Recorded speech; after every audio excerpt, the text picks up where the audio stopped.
우리 골로새서 4장 보겠습니다.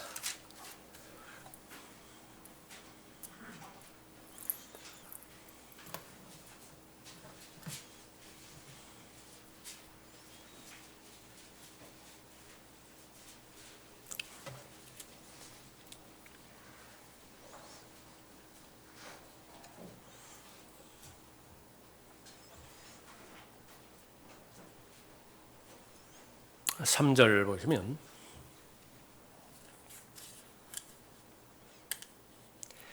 또한 하나님께서 우리에게 말문을 열어주사 그리스도의 신비를 말하게 하여 주시도록 기도하라.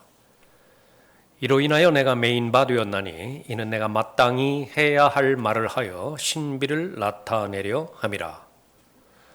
외부 사람들에게는 지혜로 행하여 시간을 사서 얻으라.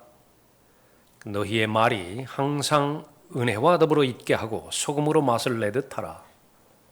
이는 각 사람에게 어떻게 대답해야 하는가를 알게 하려는 것이라. 우리가 계속 공부하는 이 과정은 우선적으로 내가 하나님의 진리의 말씀을 알고 확신하고요. 그 확신의 수준은 어디까지 가는 것이냐 그러면 향유하는 데까지 가야 됩니다. 이 사실을 지적으로 알고 마음으로 감사하며 그 말씀이 내 안의 역사에서 내 삶을 바꿀 수 있어야 돼요. 삶의 패턴, 삶의 방식이 바뀌어지지 않는다. 그러면 그 사람은 아직 진리의 지식에 도달하지 못한 것입니다. 생명이 생명을 낳는 것이고 확신이 확신을 낳는 것인데 생명과 확신은 변화에 있습니다. 우리가 아는 것처럼 조화와 생화, 조화는 어제나 오늘이나 변함이 없어요. 내일도 변함이 없을 거예요. 있는 그대로일 것입니다. 그것이 바로 의식주의고 형식주의고 종교를 말하는 것이에요. 신념을 말하는 것입니다. 예수 그리스도를 믿는 것이 아니라 종교 신념을 믿어요. 아무런 변화가 없습니다. 그냥 지적 만족에 머무를 뿐이에요. 그러나 생화는 어제 다르고 오늘 다릅니다. 살아있는 한 계속해서 성장하고 살아있는 한 계속해서 열매를 맺는 것이지요.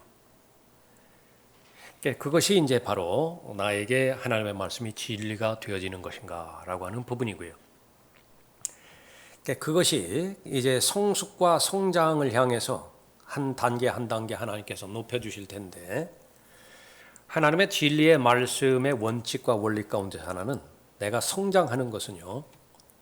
섬길 때에 성장하는 영역이 존재합니다. 내가 섬김을 받음으로 인해서 내가 성장하는 영역, 그 수준이 다다르면 이제는 섬겨야 돼요.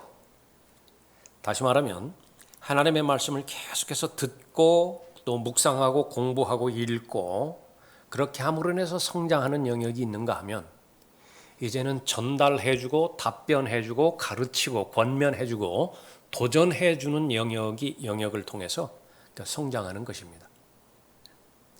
우리에게 우리를 처음으로 불러주신 그 부르심의 가장 본질적인 목적은 전달하는 자로 불러주셨죠. 증인입니다. 근데 그 증인으로서의 역할은 뭐냐면 우리에게 형성케 해주신 믿음의 분량이 있는데 그 믿음의 분량을 전달하면 돼요. 그런데 이것은 자연스럽게 이루어지는 것은 아닙니다. 집중해야 되고요. 몰입해야 되고 여기에 연구하고 공부해야 됩니다. 잘 준비를 해야 돼요. 그래야 이 하나님의 말씀을 잘 증거하는 것이죠. 그 가운데 여러분이 경험하는 것이 구령입니다. 쉬운 예로. 여러분이 지금 그 구령의 수준에 있게 되기까지 얼마나 많은 그런 준비를 했고 또 기도했고 또 실제로 또 하나님의 말씀을 들고 다른 사람에게 그렇게 전달을 했죠. 좋을 때도 있지만은 후회가 될 때도 있고요. 또 실수하고 잘못한 때도 있었을 것이 그런 모든 부분들이 종합적으로 자신을 잘 훈련했던 것입니다.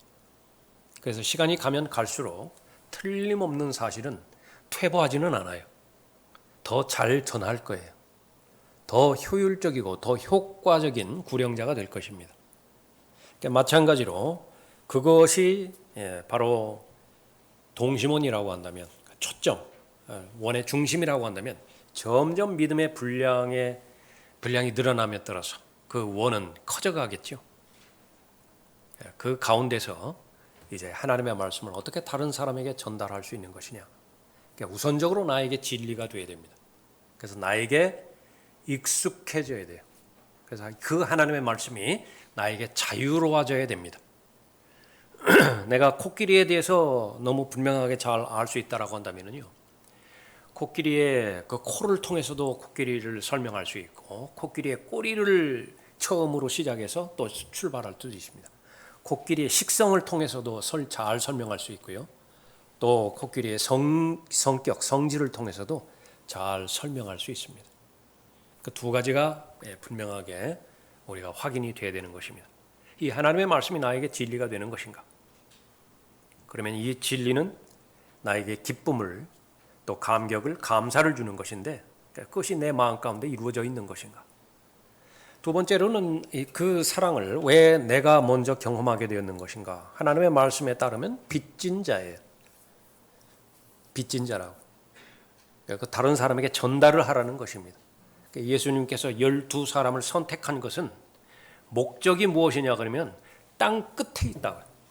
땅 끝에 마지막 한 사람까지 다 부활의 증인으로서 예수 그리스도의 부활을 증거하라고 그래요.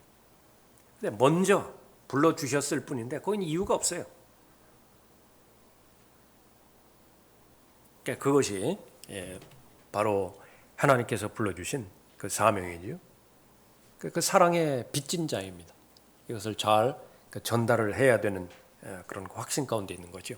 다시 보십시오. 3절에 또한 하나님께서 우리에게 말문을 열어주사 그리스도의 신비를 말하게 하여 주시도록 기도하라. 무엇을 기도하죠? 가장 중요한 것을 기도합니다. 내가 가지고 있는 기도 제목을 보면 내가 어떤 사람인지 알아요. 여러분이 스스로를 평가할 때에 제일 첫 번째 체크리스트에 들어가는 우선순위 가운데 하나입니다. 나는 무엇을 기도하는 것인가? 거의 기도하는 것이 없어요? 그럼 그것이 여러분이에요.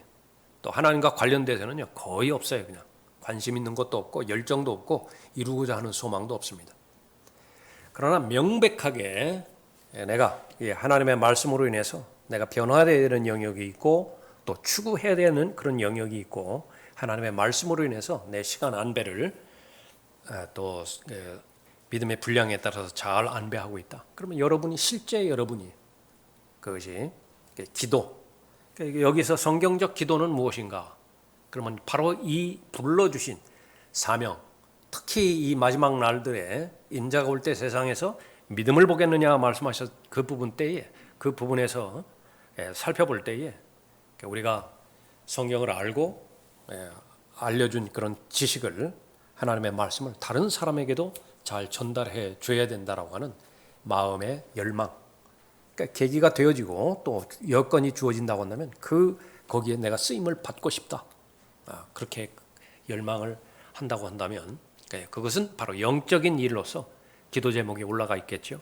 그러니까 거기서부터 출발한다 그 말입니다. 본문에서 말하는 그 부분.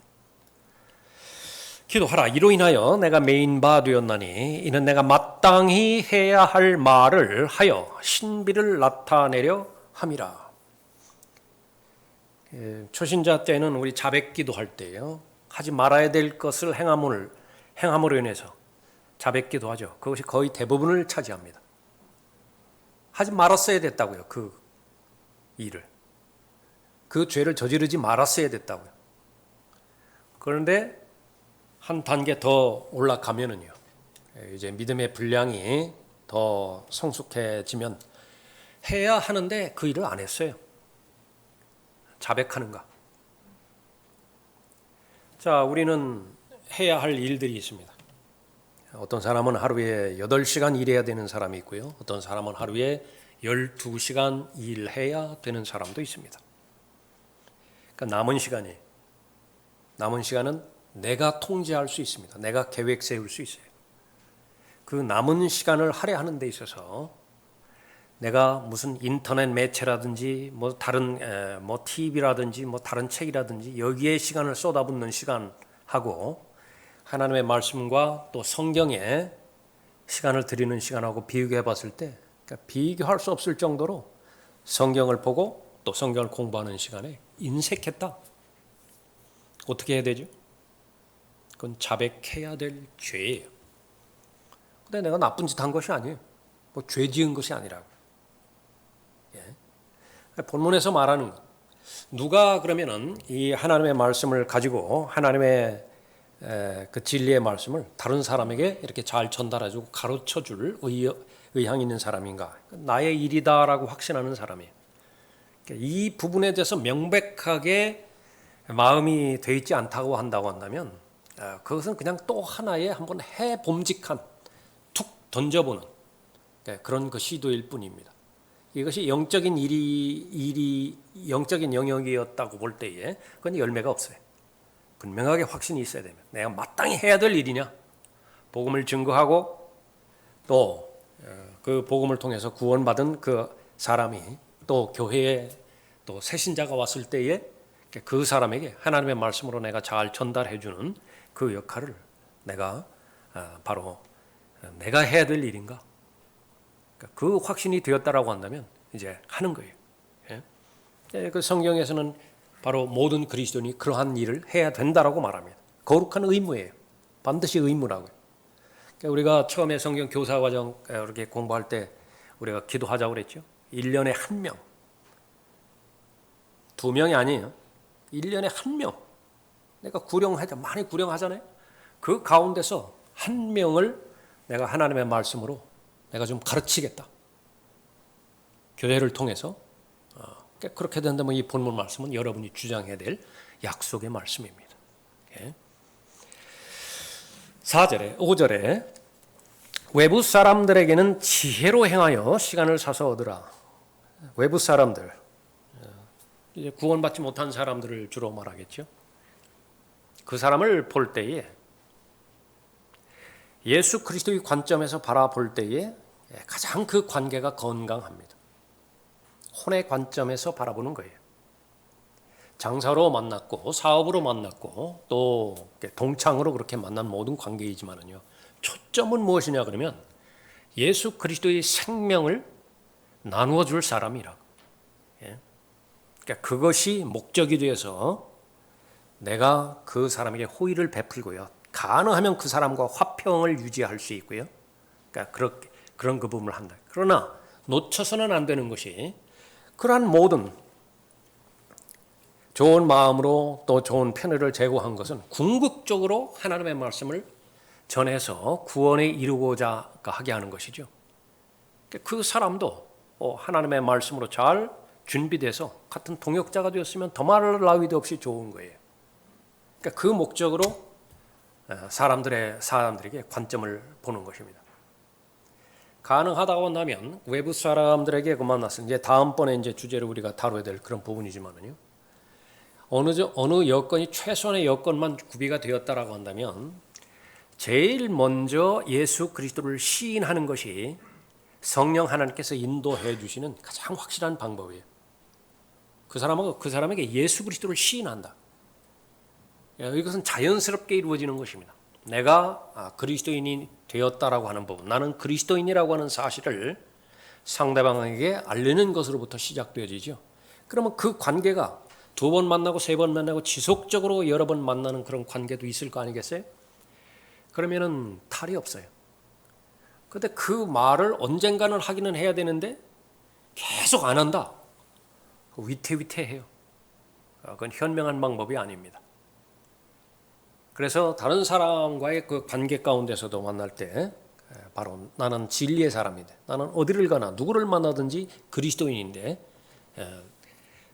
하나님께서 나에게 맡겨주신 그 위임사항 그것을 잘 말하는 데 있어서 구체적으로 말씀하시잖아요. 외부 사람 지혜로 행하라. 목적은 무엇이냐? 시간을 사서 얻으라. 기회를 포착하라. 6절에 너희의 말이 항상 은혜와 더불어 있게 하고 소금으로 맛을 내듯 하라. 제일 좋은 방법은요, 확신 가운데서 전달하는 말이에요. 제일 좋은 말은요, 상대방이 확신을 갖게, 이 사람이 나를 정말로 위함으로 인해서 저 말을 하는 것이구나, 그 말을 하는 것이라. 그래서 우리는 쓸데없는 오해를 주지 않기 위해서 최선을 다하죠. 저 사람이 나를 꼬셔가지고 교회로 오게 해서 교회에 돈 내게 하라고 하는 것이구나, 이 의심은 절대로 주지 않으려고 한다. 예? 진심으로 그렇게 통하게 가는 것입니다. 그러면 내가 준비를 잘 해야 되겠죠. 예. 그래서 우리가 계속해서 공부하고 하는 성경을 통해서 공부하고 여러 가지 교재들도 있고 강의들도 많이 듣고 공부도 많이 하는 것이죠. 그런데 그 다음의 단계로 내가 이 사실을 전달해야 되는 단계로 했을 때는 내 강의안이 있어야 돼요. 내 강의안이 있어야 된다. 그럼 내 강의안은 어떤 것이냐 그러면은 욕심 부리지 않고요, 내가 아는 것, 확신하는 것이 무엇이냐, 그것을 내가 가지고 있는 거예요. 교사가 되려고 했을 때, 구령자라든지 아니면 거리 설교자라든지 할 때는 우리가 믿음을 실행하는 데 있어서 수많은 경험들을 우리에게 주잖아요. 그러니까 그것을 기록해 놓는 것은 너무나 큰 자산이에요.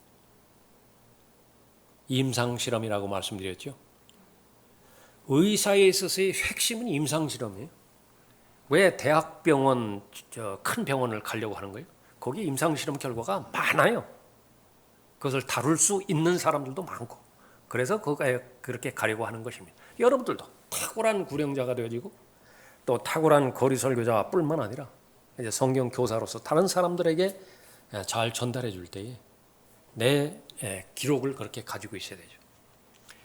디지털 치매라고 들어보셨어요? 요즘 문제가 됩니다. 계속 디지털로만 들어요. 시간 낭비예요. 남는 건 아무것도 없어요.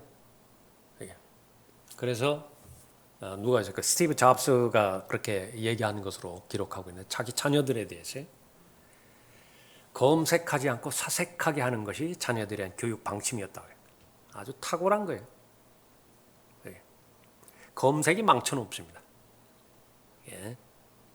그러니까 무엇을 말하는 것이냐? 내가 하나님의 진리의 말씀을 잘 깨닫고 진리를 확신했다. 그러니까 내가 지식이 되기 위해서는요, 다른 사람에게 전달을 해야 되는데 얼마만큼 쉽게 전달할 수 있는 것이냐?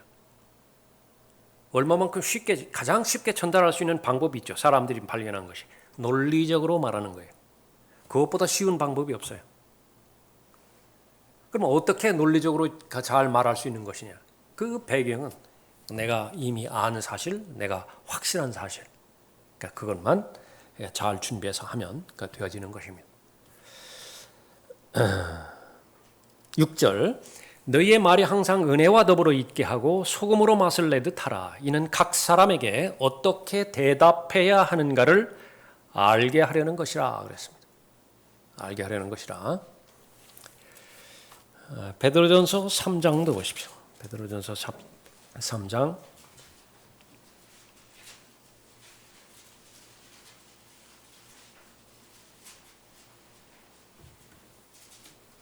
15절에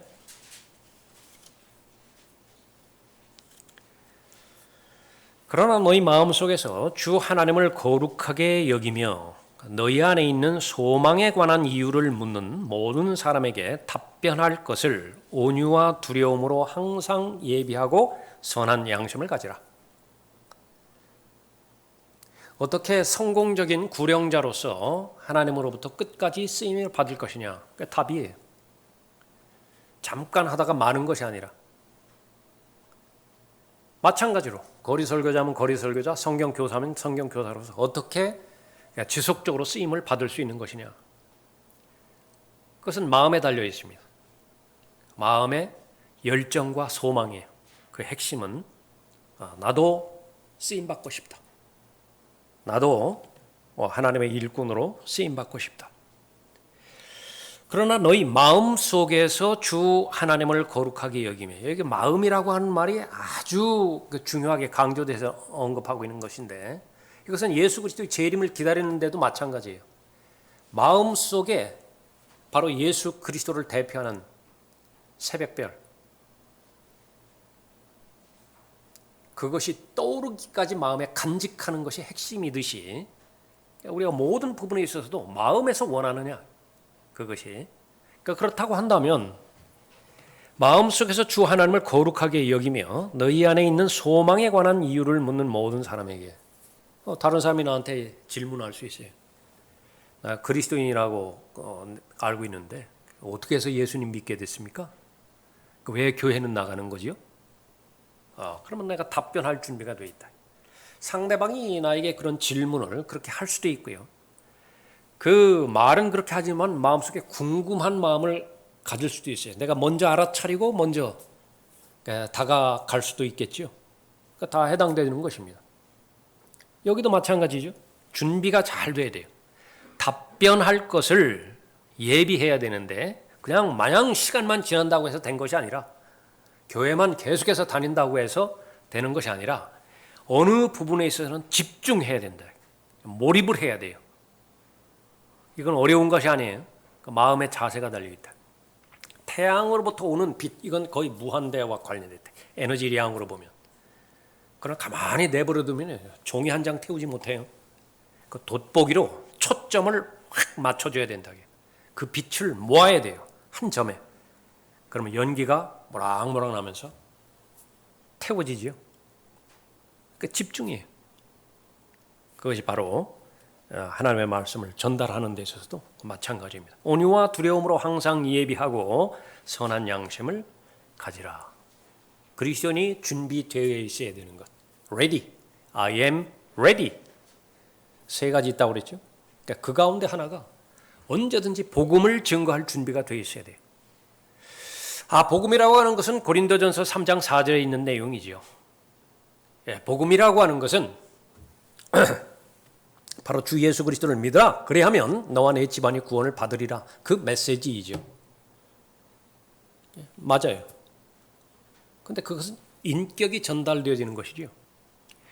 우리가 증거하는 진리는요, 육체로 오신 하나님을 증거하는 것입니다. 신념을 말하는 것이 아니라. 그렇게 되어진다라고 한다면 우리의 마음의 상태가, 거룩한 마음의 상태가 지금 준비되어야 되고요. 온유와 두려움 가운데서 내가 복음을 증거할 준비가 돼 있어야 되거죠. 그러니까 그럴 때 이제 복음이 준비가 되어지는 것입니다. 그래서 매번마다 복음을 증거할 때마다 또 하나님 앞에 마음을 잘 준비해 주시도록, 담대하게 구비시켜 주시도록, 지혜를 주시도록 우리가 기도하는 것이죠. 그렇게 해서 복음을 증거하는 것입니다. 4장 10절에 보십시오. 4장 10절에, 베드로전서 4장 10절에 각 사람이 받은 은사대로 하나님의 다양한 은혜를 맡은 선한 청지기 같이 서로 섬기라.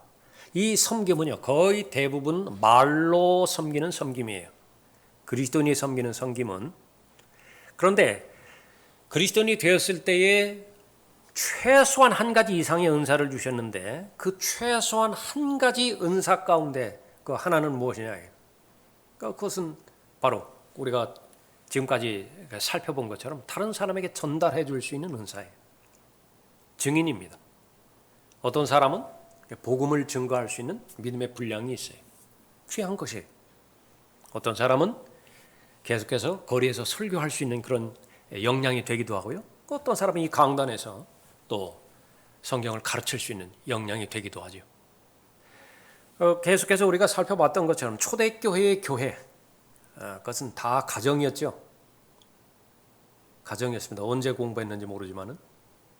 그래서 이 건물이 출현하게 되어지는 것은 AD 230년경 그 이후였죠. 그 전까지는 건물이 없어요. 모임을 위한 건물이 없다. 그럼 어디에서 모였느냐? 그러면 다 다락방에서 모였어요. 마가의 어머니, 마가의 모친이 그 제공해 줬잖아요. 그 다른 성도의 집, 거기 또 무난하잖아요. 그 집에 하나님의 은혜가, 하나님의 화평이 있기를 문안을 한다. 다 개별적입니다. 개별적으로 만나서 이렇게 복음을 증거하고 그 사람이 구원을 받았다. 두 사람일 수도 있고 세 사람일 수도 있어요.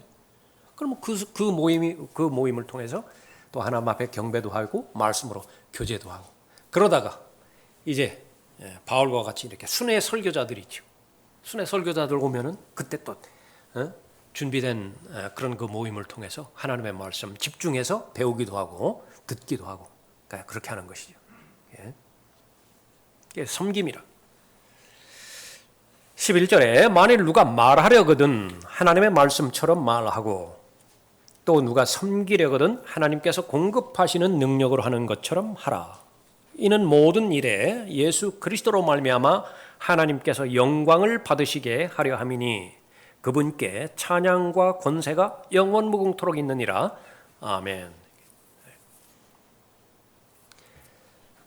우리가 말할 때 자기 의견 말하지 않습니다. 우리가 말할 때 하나님의 말씀만을 말하죠. 왜 말씀을 덧붙이는 것이냐? 설득시키기 위해서. 잘 풀어서 설명해 주기 위해서. 그러나 말씀을 그대로 증거했을 때에 상대방이 그 말씀을 액면 그대로 받아들였다. 더 말할 필요가 없어요. 그 말씀이 그 사람에게 말하는 것입니다. 예수 그리스도 육신으로 오신 하나님의 권위를 가지고 있죠. 말씀이에요. 그분의 이름이 말씀이라. 동등한 권위가 있는데 기록된 말씀입니다. 그 권위에 있어서는 차별이 없어요. 똑같이 예수 그리스도 앞에서 변화가 일어났듯이 삭개오가 변화가 됐잖아요. 공개적으로 죄인이라고 불렸던 삭개오가 변화받았다. 예수 그리스도 만나고. 마찬가지로 기록된 말씀을 통해서 사람이 회심하게 되고 변화받는 것입니다. 자, 여기까지 우리가 공부했을 때에 과연 나는 그 주변에서 만나는 많은 사람들 관계가 있습니다. 그 관계 가운데서 나는 기도 제목에 넣을 의향이 있는 것인가? 쉽지 않아요. 쉽지 않습니다. 무슨 뭐 연휴라든지 뭐 이렇게 그 때가 돼서 뭐 친척들 방문하고 뭐 이렇게 그 동기간들 이렇게 보고 그러잖아요. 그럴 때 나는 그 사람 만나게 되어지면 기회를 봐서 내가 이 말씀을 다시 한번 전해야 되겠다. 준비하고 그렇게 갈 수 있는 것인가? 잘 준비하는 거예요. 시간을 사서 얻는 것입니다. 또 더 나아가서 여러 분들이 성경 교사 과정을 그렇게 참여를 하고 싶고 성경 교사가 되기를 원했는데 실제적으로 그러면 나는 그 가치를 얻기 위해서 나는 시간을 할애할 준비가 되어 있는가? 거기는 가치를 얻기 위해서는 반드시 거기는 대가를 요구하죠. 대가가 별로 요구되지 않는 것은요, 다 시시한 거예요. 다 시시한 거라. 그냥 내가 하나님의 말씀을 공부한다든지 하나님의 말씀을 뭐 다른 사람에게 증거하는 데 있어서도 나에게 대가가 요구되는 것이 거의 없다. 그냥 남는 시간 뭐 이렇게 하는 것이다. 그러면 거의 없어요. 얻을 것이 거의 없어요. 반드시 거기에는 가장 소중한 대가를 치르게 되어 있습니다. 무언가가 그 당시에는요 손해를 보게 되어 있다고요. 장기적인 안목으로 볼 때 그 손해는 손해가 아니라 가장 값진 투자였고 또 그 투자에 참여할 수 있는 가장 커다란 특권이었음을 나중에 가서 이제 알게 되는 것이지요. 예? 그래서 그렇게 제일 먼저 그렇게 보는 것입니다. 그리고 나서 내가 그 소원을, 내 소망을 하나님 앞에 늘 기도로 품는 거예요. 마음에 품는 것입니다. 내가 그러한 사람으로서 하나님께서 맡겨주신 말씀을 잘 감당하겠습니다. 문제는 그 다음부터는 이제 달라져 보여요. 무엇이 달라져 보이죠? 이 하나님의 말씀을 내가 알 때 이게 다른 사람한테 전해줘야 될 그런 거룩한 의무가 나한테 있거든요. 그리고 이 말씀을 어떻게 내 말로 또 내 확신으로 전할 수 있는 것인가? 또 다른 문제겠죠. 많이 기록할 거예요. 또 많이 다른 부분들을 또 찾아볼 거예요. 다른 참고적인 사항들도 많이 참고를 할 것입니다. 또 지체들끼리 모임도요. 달라버릴 거예요. 내가 관심 있는 것을 물어보기도 할 거 아니겠어요? 그렇게 될 때 어떻게 반응하고 어떻게 대하는 것인지 다른 사람의 경우를 참고를 하고 싶다고요. 그런데 다른 사람도 마찬가지예요. 그것이 지금까지 말은 하지 않아서 그렇지 그것이 궁금했었어요. 그것이 관심이 있었어요. 그러니까 서로가 이렇게 나누는 부분이죠. 너무 기대가 되어지는 교제이고 너무나 또 의미가 있는 그런 모임들이 되어지는 것이죠. 그러니까 이 부분들이 받쳐주지 않으면 교제 역시 교제도 이제 우리가 공부해야 될 그런 영역이지만은요. 거기도 한계가 있어요. 교제에도 한계가 있다. 교제에서 나누지 못할 부분은 없습니다. 그리스도인이 다 일상생활을 또 많이 해야 되니까. 근데 거기에도 한계가 있잖아요.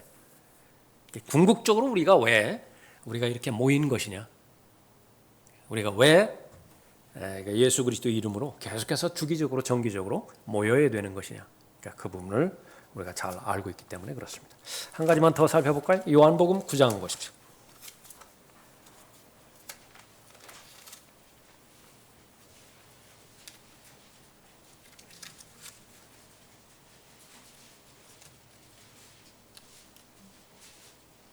요한복음 9장에 날 때부터 소경된 사람이 나오는 장이죠. 예수님께서 눈을 뜨게 해 주셨습니다. 이 부분에서 이제 유대인들이 아주 격한 감정을 표출을 하죠. 10절에 보면 사람들이 그에게 말하기를 어떻게 해서 네 눈이 떠졌느냐 하니 그가 대답하여 말하기를 예수라는 사람이 진흙을 이겨 내 눈에 바르고 내게 말하기를 실로암 못에 가서 씻으라고 하기에 가서 씻었더니 보게 되었노라. 일어난 사실입니다. 진리가 이 사람에게 적용이 됐던 것이죠. 그 변화가 일어났어요. 이 사람이 계속해서 증거하는 것이 있습니다. 24절에 그러므로 유대인들이 소경이었던 그 사람을 다시 불러서 그에게 말하기를 하나님께 영광을 돌리라. 우리는 이 사람이 죄인인 줄 아노라고 하니 그가 대답하여 말하되 나는 그가 죄인인지 아닌지 모르지만 내가 한 가지 아는 것은 여러분의 마음에 이제 심어두세요. 이 표현입니다. 내가 한 가지 아는 것, 확신하는 것 이것만 하면 돼요. 다른 건 몰라도 예수 그리스도께서 나를 위해서 죽으셨고 묻히셨다가 성경 예언대로 셋째 날에 살아나셔서 나에게 하나님의 생명, 영생을 선물로 주셨습니다. 그 하나는 내가 분명하게 한다. 그러면 됐어요. 그것만 전하세요. 그것만. 다른 거 전하려고 하지 말고. 근데 좀 욕심이 생기죠. 그것이 바로 영적인 갈급함입니다. 영적인 목마름이에요. 그 목적으로 하나님의 말씀을 계속 공부하고 읽고 또 묵상하면 이제 그 그릇이 점점 더 커지게 되어지는 것이죠.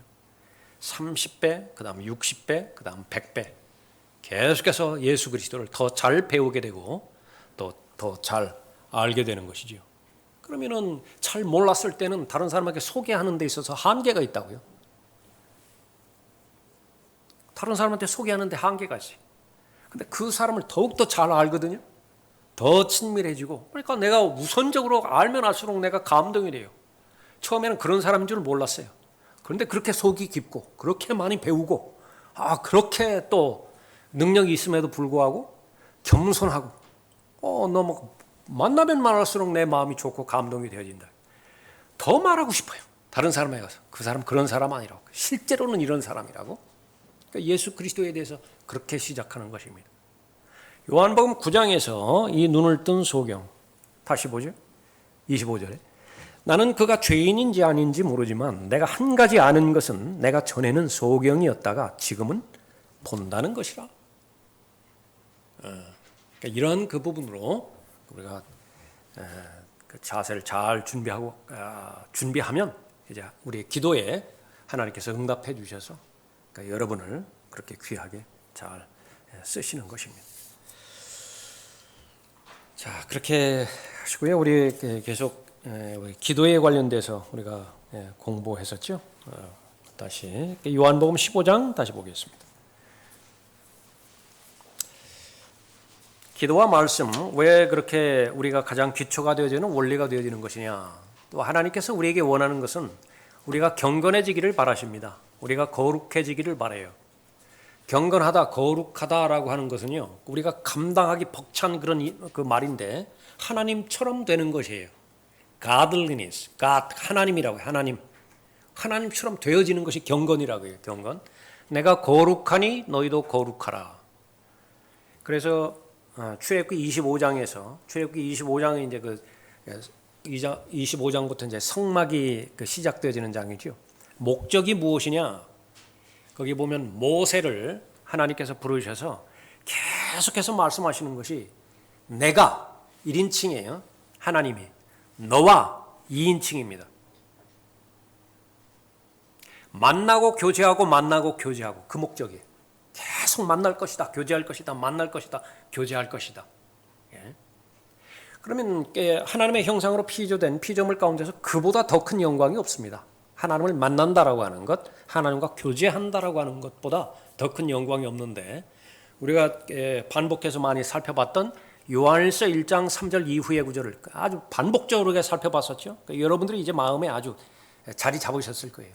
구원의 목적, 첫 번째 목적부터 시작해서 계속해서 그 목적이 확장이 되어지죠. 교제입니다. 교제. 왜 하나님께서 첫 번째 사람 아담을 하나님의 형상대로 창조하셨는 것이냐? 교제예요. 교제가 목적이라. 교제.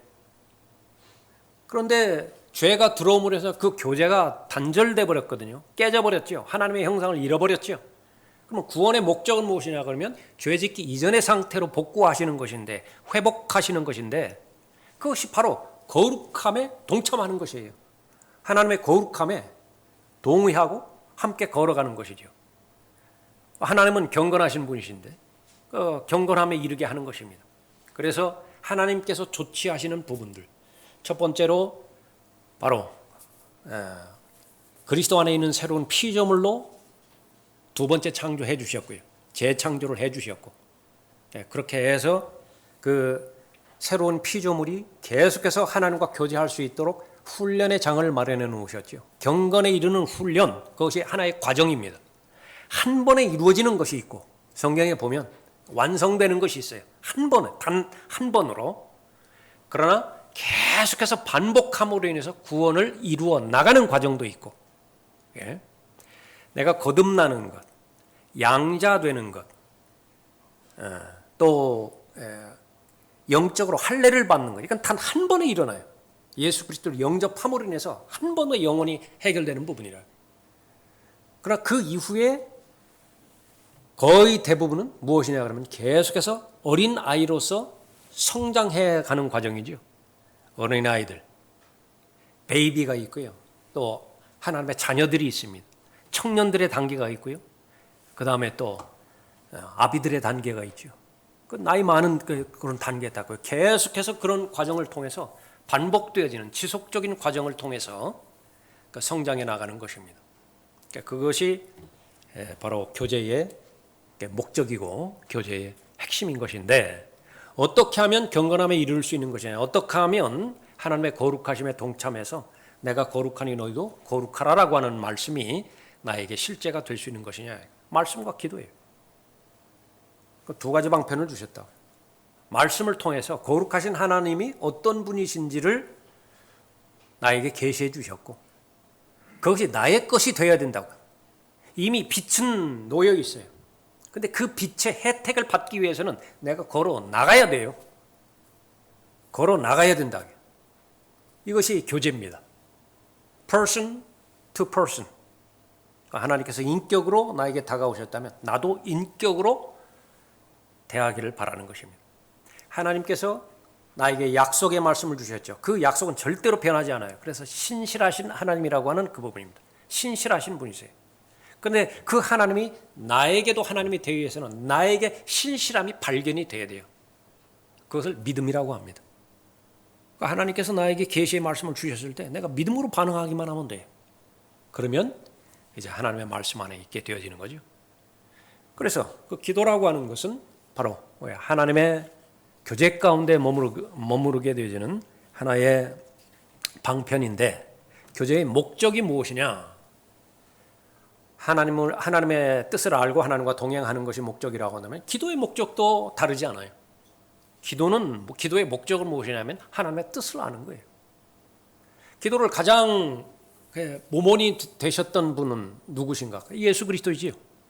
예수 그리스도의 기도를 계속해서 복음서를 통해서 우리가 살펴본다.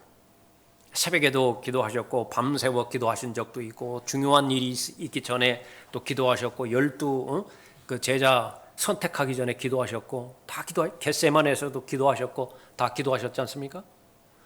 그러면 한 가지 말로 그것을 축약을 하라고 한다면 예수님의 기도의 특징은 무엇이죠? 하나님의 뜻을 발견하는 거예요. 기도란 하나님의 뜻을 발견하는 것이라. 그런데 이 하나님의 뜻을 발견하는 이 과정을 계속해서 진행하는 과정 가운데서 또 이렇게 실수나 잘못이나 그러니까 이런 것을 범하게 되죠. 그러니까 그 가운데 하나가 하나님의 뜻과는 무관하게 자기 정욕대로 욕심대로 그렇게 쓰려고 기도를 하기도 한다. 그러니까 그것도 대단한 과정이에요. 중요한 과정이에요. 그런 기도의 잘못, 기도의 실패를 통해서 올바른 기도를 다시 배워나가는 것이죠.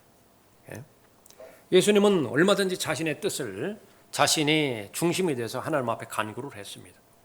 그러나 그 기도의 과정을 통해서 하나님의 뜻을 발견했거든요.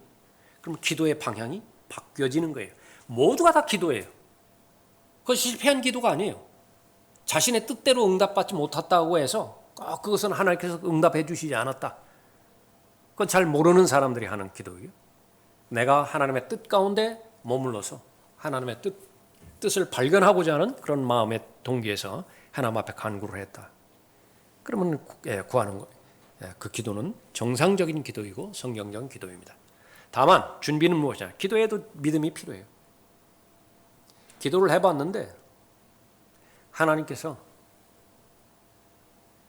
그 진노의 잔을 내가 받아야 된다고 말씀하시더라고요. 수많은 사람들이 있는데 나라게 나 거기에 동의하고 순종할 수 있는 것이냐? 내 인생은 아주 다양하게 펼쳐질 수 있는 것인데 그 가운데서 하나님께서는 특정한 목적을 가지고 특정한 지역에 나보고 가라고 그렇게 말씀하셨대. 그것이 그 말씀에 순종할 수 있는 것이냐? 사도행전 2장부터 오순절 때에 그렇게 이제 성령의 역사가 활발하게 역사하는 것이에요. 막 수천 명씩 하루에 수천 명씩 구원을 받고 침례 순종하고 그렇게 하면 막 교회가 정신이 없을 텐데 기도가 하는 가운데서 성령 하나님께서 저 멀리 저 사막 한복판으로 가서 거기 딱 한 사람이 있다. 한 사람. 그 사람에게 복음을 전하라고. 나에게 그 뜻을 보여주셨을 때 지금 여기 있는 사역 다 내려놓고 거기서 갈 의향이 있겠는가. 빌립 이야기죠. 빌립. 가는 거예요. 기도의 사람이라고요. 그러니까 다른 것은 보지 않고 이 기도의 목적이 무엇이냐. 나를 향한 하나님의 뜻이 무엇이냐.